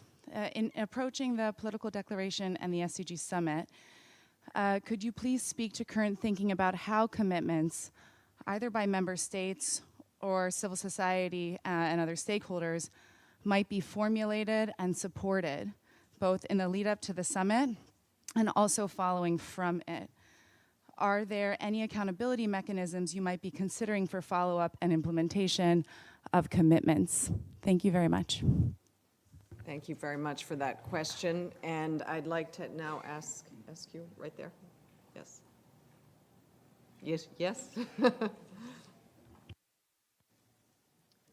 Mr. President, co-facilitators, respected delegates. My name is David Brannigan, and I'm asking this question on behalf of Treatment Action Group, an independent, activist, and community-based research and policy think tank committed to ending the HIV, tuberculosis, and hepatitis C virus pandemics. The fight to end tuberculosis, like many other aspects of the Sustainable Development Goals, has lost progress due to the COVID-19 pandemic. In 2020 and 2021, TB incidence and deaths increased for the first time since 2005, and the world has fallen far short of meeting nearly all of the prevention and treatment targets set at the 2018 United Nations High-Level Meeting on TB. All of the SDGs are mutually dependent, and by solving specific challenges related to TB, member states will be generating cross-cutting benefits. In September, on the sidelines of the 2023 SDG Summit, UN member states will convene in New York for the second high-level meeting on TB. At these meetings and in the resulting political declarations, member states should recognize that advancing science against diseases such as TB in order to realize the SDGs falls under duties all states hold to fulfill the right of everyone to enjoy the benefits of scientific progress and its applications, the right to science. States must invest in science and act to make the benefits of science equitably available to all, without discrimination. The question Treatment Action Group raises for discussion is, what steps will the General Assembly take to ensure the inclusion of right to science provisions in the SDG political declaration that, one, increase investment in TB research and development, especially for TB vaccines, two, promote the rapid uptake and implementation of the best available technologies in the fight against TB as a human right, and three, remove legal intellectual property and other pricing barriers that prevent equitable access to these technologies. Thank you. Thank you very much for that question. I'm going to ask you in the red. Yes, please.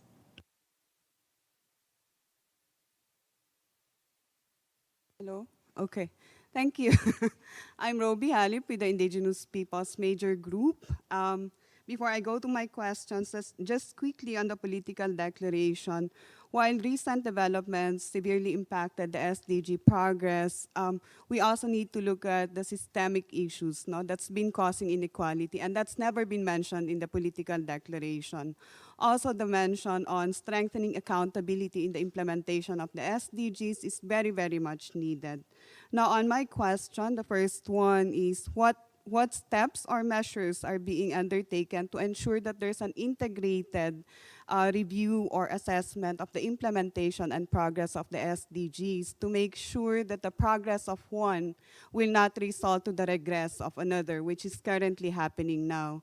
And this is connected to my second question on the voluntary national review. How do we strengthen the voluntary national review and local reviews of the SDG implementation to make sure that it's not just a cherry-picking exercise of goal reporting of states, but to really ensure how everybody is involved and included in the implementation of the SDGs. And lastly, are there plans to conduct dedicated consultations with indigenous peoples? The Permanent Forum on Indigenous Issues is currently happening now, and it's not often that we are here in New York to be able to meet up with the UN, and I think this is an opportunity to also meet with indigenous peoples who are currently here attending the UN session. Thank you. Thank you so much for that statement. And oh, how I wish we had more time. I mean, this is very difficult for us, and very sorry that we're not going to be able to get to all of you. I think we can take 2 more questions, and I'm going to go to you here. And question, please.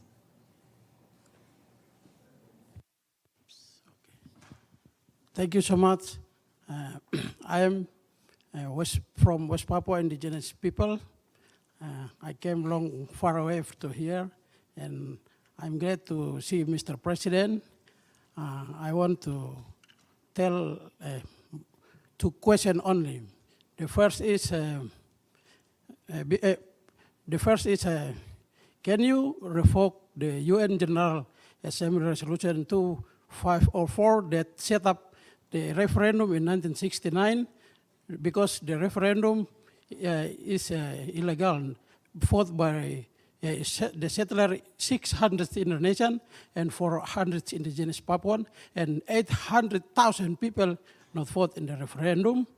That's why today we fight in the conflict, and our indigenous people, the defender, we call West Papua National Liberation Army, fight against with Indonesian security force, and we never stop. And our parents fight against the Indonesian before, because we have independence. We have, according to the United Nations Charter, Article 73, and then Netherlands and United Nations has set up the resolution. Question. Yeah. So, and this my question is, can you revoke the UN General Assembly Resolution 2504 that established the referendum? And then the first, and the second is, can you set up the resolution 170504, or I give you the statement you can see, to set up back in the general, in the trusteeship council, to set up back our territory back to the list of non-self-governing territory. Thank you so much. Thank you very much for your question, and I'm going to give the final question to those who've been disadvantaged in the back, way back there, so that we see you. Yes, sir.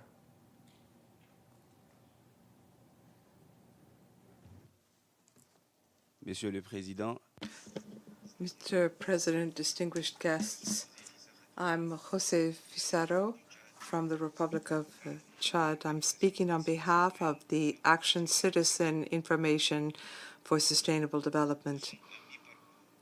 We are midway through the SDGs report, and we're looking for positive indicators in Western countries. We may see some there, but that's not the case for developing countries, and more specifically in Africa and in the Sahel, which is going through an unprecedented security crisis, be it in Chad, in the Congo, in Sudan most recently, to mention but a few. The question I'd like to put to the President is, despite the fact that we're in 2023, people are living on less than $1 a day, despite the fact that we produce enormous resources. How is it that the United Nations, through its agencies working in our respective countries, can work with local civil society, more specifically with organizations which have consultative status to ensure that the SDGs become a reality in our countries? Thank you. Thank you Thank you for that good question and perspective. And I just learned this morning that Chad is welcoming refugees from Sudan. So thank you to your country and your people for supporting them. I'd like to now turn to the PGA and ask him to respond to this round of questions before we go to our final round, which is to hear from the two ambassadors who are with us today. Thank you much, and many, many thanks for your thoughtful questions and guidances. Again, those questions and remarks related to the negotiating process leading us to the SDG summit, I would leave to my good colleagues and friends. On tuberculosis, you might be aware that currently, there are 16 negotiating processes going on in the General Assembly. It has never been so in the past. It's too much, in my understanding. But one of them is taking the lessons learned from the tuberculosis, the pandemic of tuberculosis, and to take the necessary decisions how to stop this very dangerous spreading disease, which could be actually controlled very well by the today's devices of medicine. This process, this negotiating process, is led by Poland and Uzbekistan. And if you have any specific questions, any specific suggestion to be included into the negotiating process, please approach these two ambassadors, Poland and Uzbekistan. On the high-level week in September, we're going to have a tuberculosis-related high-level event. It will be in the second half of the high-level week. So it's still time. It is a good moment for all your suggestions to be included into the process. In a broader terms, science, what you have mentioned, how science can help the decision shaping and decision taking, and I would add validation of implementation in the UN and particularly in the General Assembly. I think it is the most important question of the day, because when we are in a complex crisis, we have to make sure that our answers, our solutions must be also integrated, must be also taking into account many, many angles and many dimensions. To do so, we can only build on scientific evidence. We are not going to ask the scientists to tell us what should be the decisions in certain governments or in the United Nations. So we are not going to task them to be the decision makers, but we are asking them to contribute to the decision shaping in a form that they could help us identifying in very complex situations what are the options ahead of us and what might be the consequences of taking those options, or if we opt for non-actions. That partly exists in the UN agency system. In some agencies, you have scientific advisory boards. The Secretary General is just about to re-establish his scientific advisory board, and as we discussed with him, that scientific advisory board will be very helpful for the General Assembly as well. For each and every of the 16 negotiating processes, I've asked the co-chairs and co-facilitators to start the processes with taking on board scientific evidence, inviting experts from various fields of economy, science, civil society, youth, and many other fields of engagement, to make sure that we create a common knowledge base. Standing on that common knowledge base, member states might be in a better position, despite their ideological, political, or geopolitical differences. They might be in a better position to identify where is the point of departure. And now it is happening as we speak. The scientific briefing, what we had about a week ago, was explaining to the member states what might be our possibilities, how to improve the scientific support system in the United Nations. And let me add what I referred to at the beginning of this intervention at this time. We need a much better scientific input to validate the implementation of our decisions. And it particularly applies to the SDG implementation, because as it was mentioned, and I'm including now the other question coming from the indigenous communities, the voluntary national reports are not really standardized, not in terms of data validation, and certainly not in terms of validation of the implementation. So when we read the voluntary national reports, we may have an impression that all in all, things are going very well in the world. These reports are, one of them is better than the other. So we have a kind of feeling that basically we are going to the right direction. If we look at the global data, we have a very different impression. And the difference between the two is the quality of data, the quality of validation of data, and the set of data we include into the voluntary national reports. In my understanding, it is, on one hand, a scientific support that should be reinforced within the United Nations. On the other hand, it is the voluntary national reports that what we need to change. We need to change not in order to be part of a beauty contest, but to be part of the transformation.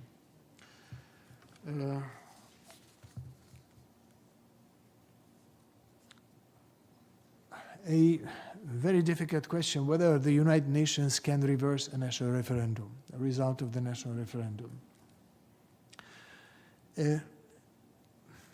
My answer could be very easy and very short, but first let me take from a legal point of view.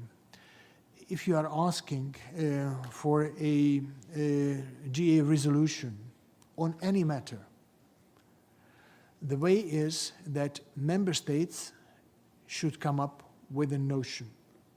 Member states should come up with an initiative and then a draft text. It should go to one of the committees, of the 6 main committees of the General Assembly. It should be discussed and approved, the text negotiated in the given committee, and then to be approved by the General Assembly. So if there would be an initiative by a country or group of countries to revisit any earlier decision, this is the way. However, I don't think it will be the prime responsibility of the General Assembly to undo the result of a national referendum in a member state. Last but not least, to our colleague from Chad.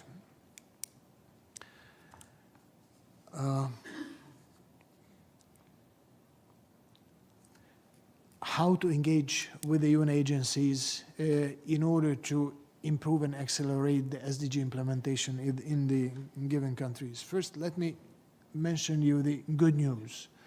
The UN agencies are now tasked, and it is their task number 1 in each and every country to promote and to help and to assist the implementation of the Agenda 2030. So if you want to be a partner in that implementation, I think they will be very happy to work with you. Just make sure that you organize yourself, approach the resident coordinator in the given country, in the case of Chad now,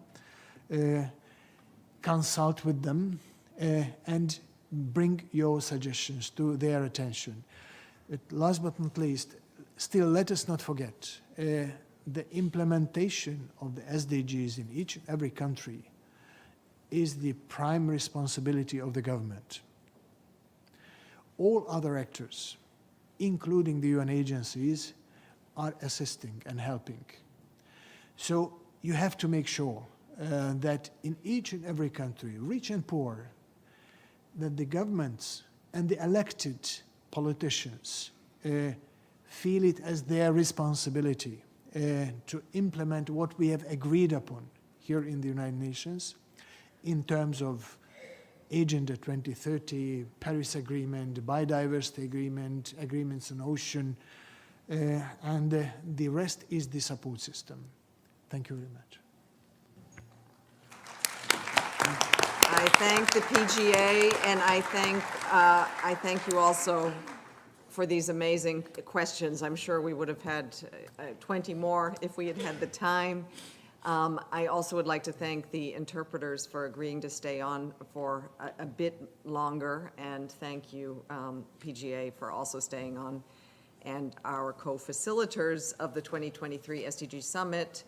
To my right, His Excellency Mr. Fergal Maithen, who is the permanent representative of Ireland to the United Nations, and Her Excellency Ms. Alia Ahmed Saif Al Thani, who is the permanent representative of the state of Qatar to the United Nations. And they're going to be sharing reflections on today's comments and questions that you have posed, but also to speak about the road leading to the 2023 SDG Summit, a short road. Mr. Maithen, the floor is yours to begin. Thank you very much, Melissa. And is that working? Yes. Yep, very good. And thank you for chairing this event so ably. And thank you, President of the General Assembly, Csaba Kőrösi. We made a decision last year as members of the UN General Assembly to appoint Csaba as President, and it was the absolutely right decision, as you've seen here today. He is an absolute champion of the Sustainable Development Goals, a champion of science and data and facts, and a champion of civil society, and it's a real honour to be part of your team as we try to reinvigorate and recharge the Sustainable Development Goals. It's very, very important for my country. Ireland was involved very proactively in 2014, 2015, in that magical moment when we agreed the Sustainable Development Goals. And part of that magic was the role of yourselves in that process, an integral part, not decision makers, but decision shapers. And it was hugely important then, and it's hugely important now as we face the challenges of galvanising political support for realising the dream and the visions and the hope of 2015. 2015 seems like a while ago. So much has changed. Maybe we would struggle to get agreement on the SDGs now in the current climate, but we did achieve that agreement in 2015, and that's what we now want to do in terms of September, is to bring our leaders together in this building to renew our vows to that vision and to renew our vows to the 17 Sustainable Development Goals, which are integrated. It's still a vision worth striving for, and it's despite all the challenges. I think the President put it very, very clearly. We have to look at what's going well. So it's not all gloom and doom, but we have to look at what's going well, where we're making progress. We have to look, frankly, honestly, at where we're failing, drawing on science, drawing on data, drawing on your experience at local level as well as national level. And then we have to see, what else, what's missing, what's changed since 2015 that we need to address. And none of those are easy. But really we want to look at September as a galvanizing moment when we look, we rise above the challenges of recent years, the firefighting on COVID, conflict, etc. And we really look to how we can drive forward to 2030.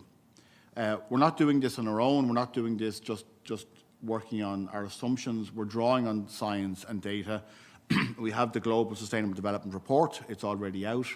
It's very challenging, but it's not without hope. Likewise, we await the publication of the UN Secretary General's Progress Report next week, a very, very important document for us. So we'll draw on these, and we'll draw on your own experiences, and as Melissa said, we really want to receive copies of your statements. Those who did speak, those who didn't get a chance to speak today, do submit your statements, your analyses, your viewpoints, your questions to us. It's really, really important to us now as we go forward. So we need to understand the challenges. We need to understand your perspectives as decision shapers, and then drawing on all of that information, we will hope to chart a course towards accelerating implementation. I think it was one of our speakers here earlier spoke about the need for what we decide on in September to be implementable. It's a very, very important word. You know, we are diplomats, we can craft fine words and fine declarations, but it's the actions, it's the verbs, it's the implementables that are really, really important, that changing that vision into action. That's what we want to do.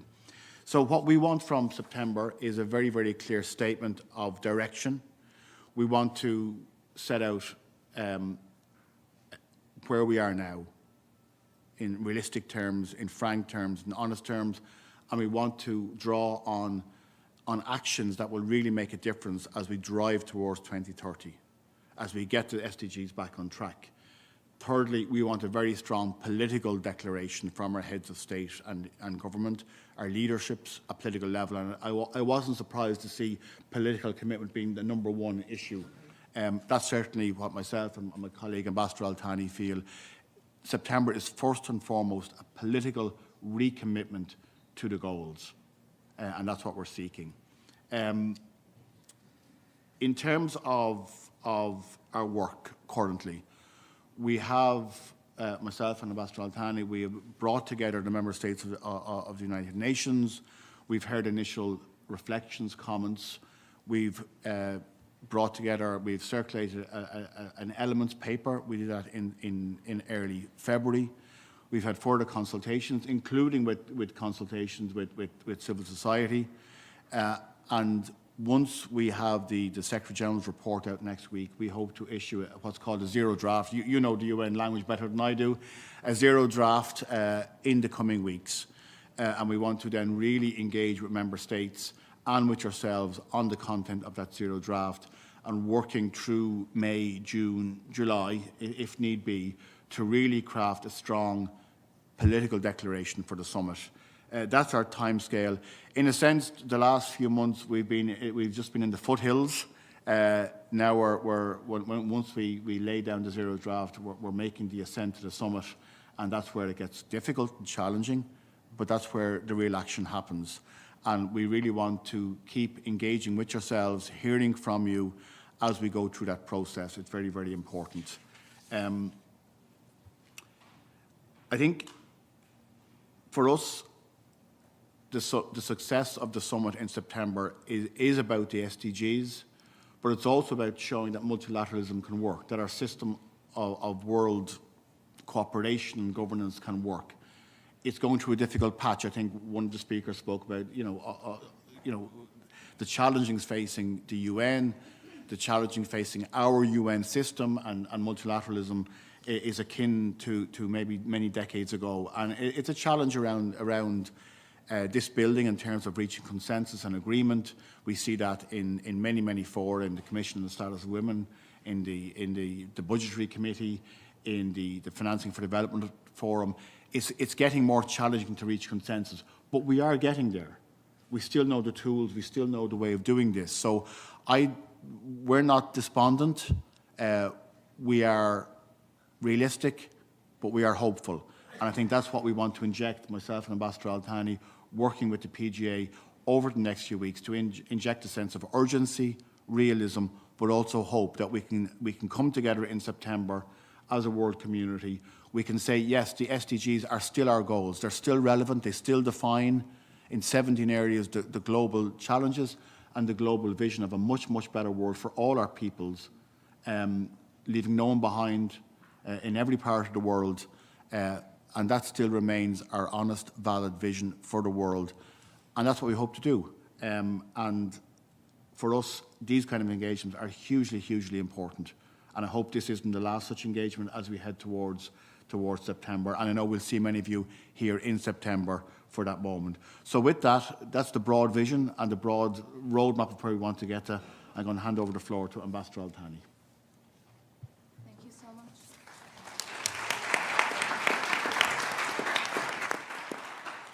Thank you so much again, Mr. President, for creating today the opportunity for us to have this important town hall meeting with the civil society community.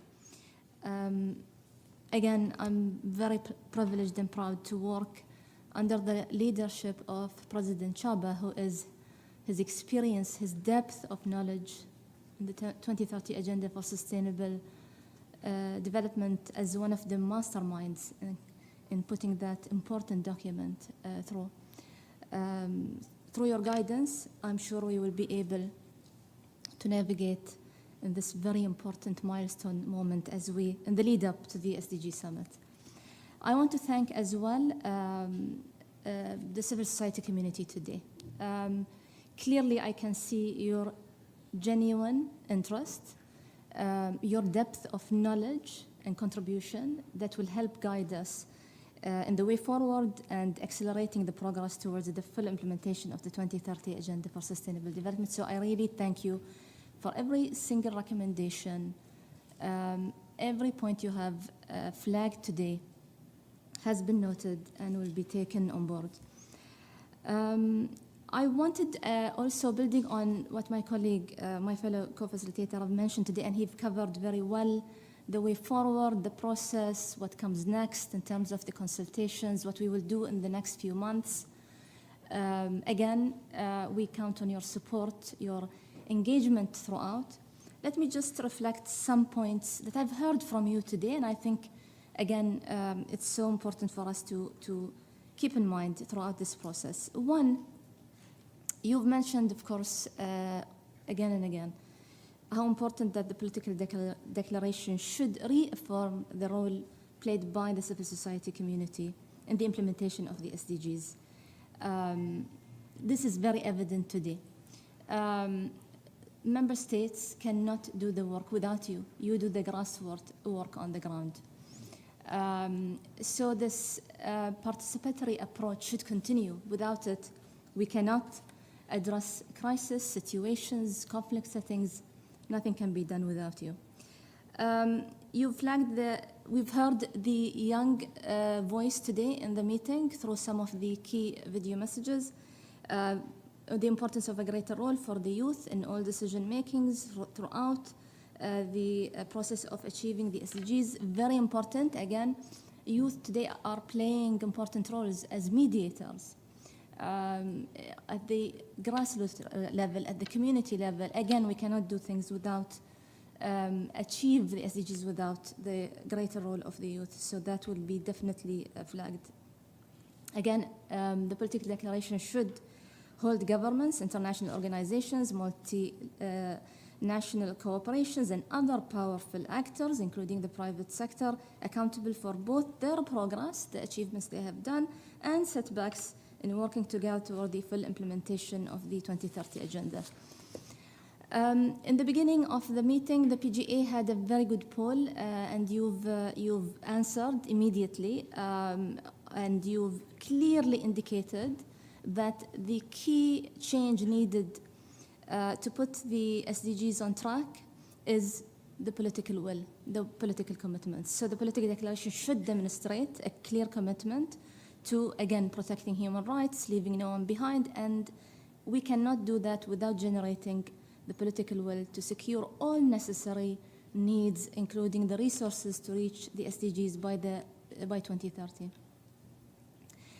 You've also talked about transformations needed, and again, these transformations needed will not be possible nor effective without addressing inequalities. Again, this was the second question in the poll we had today. You immediately indicated the number one aspect when it comes to addressing and putting the SDGs on track is addressing inequalities between countries and within countries, and as well reaching gender equality. So these are key aspects that we need to keep in mind. We cannot do that, again, unless through identifying rising inequalities, discrimination, poverty, climate change, biodiversity loss, addressing the impact of conflict. The PGA flagged that we are facing today more than 25 conflicts around the world. This is a key impediment and a key setback to achieving the Sustainable Development Goals. You've talked about the current financial system and the challenges faced in that, the deep-rooted challenges faced in the current financial system.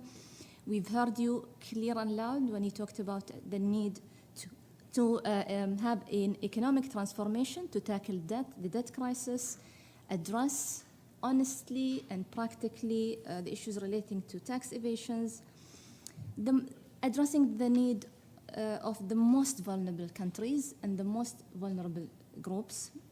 That's been clearly heard in today's meeting. Addressing the crisis related to food insecurity, again, the interlinkages between climate change, biodiversity, and pollution. Again, I think there is always an opportunity to look at these issues together, and you've really been very much clear on addressing that today. There is also very good points addressed today in the meeting relating to follow-up. What happens after the convening of the SDG summit? The need to have clear-cut review and assessment of where we are, especially that we are approaching our deadline 2030, and there will be the summit, the SDG summit as well after 4 years in 2027. So again, I think it's very important to keep in mind that we are not working only towards the summit, but we need to focus on the future. And one of the key points addressed by the PGA today is looking at new economic tools. Beyond GDP as well is a very important concept. We might not have a good, component, reach a component soon in September, but I think on looking at these new concepts, but we have to keep it in mind that how we can see the concept of beyond GDP as the chief measure for countries' progress, including by emphasizing access to equitable financing and scientific and technological knowledge transfers. So this is one of the important areas that we see as the linkage as well between the SDG Summit and the Summit of the Future in 2024. So let's keep it in mind and see and hear your contributions towards these new economic tools that could be put in place to put the SDGs again back on track before our deadline in 2030. I've prolonged here, but I wanted to try my best to cover many of the very important points you have raised today. But again, I think the partnership we have between governments, civil society community, together with the United Nations and private sector is key to the implementation of the SDGs, and you are playing an important component in doing that. Thank you very much, Mr. President, again. Thank you. Thank you, Ambassador, and also for that great summary of everything that we heard today. And thank you, President Kőrösi, for convening this town hall, and especially to all of you for being here, for listening, for contributing, and for playing your part to accelerating the SDGs. I think we'll take what the ambassador from Ireland said as a motto: urgency, realism, but also hope, as something to take away. Thank you for inspiring us. Thank you for being here, and wishing you a lot of success and in all of your efforts to make our world a better place and to implement the SDGs.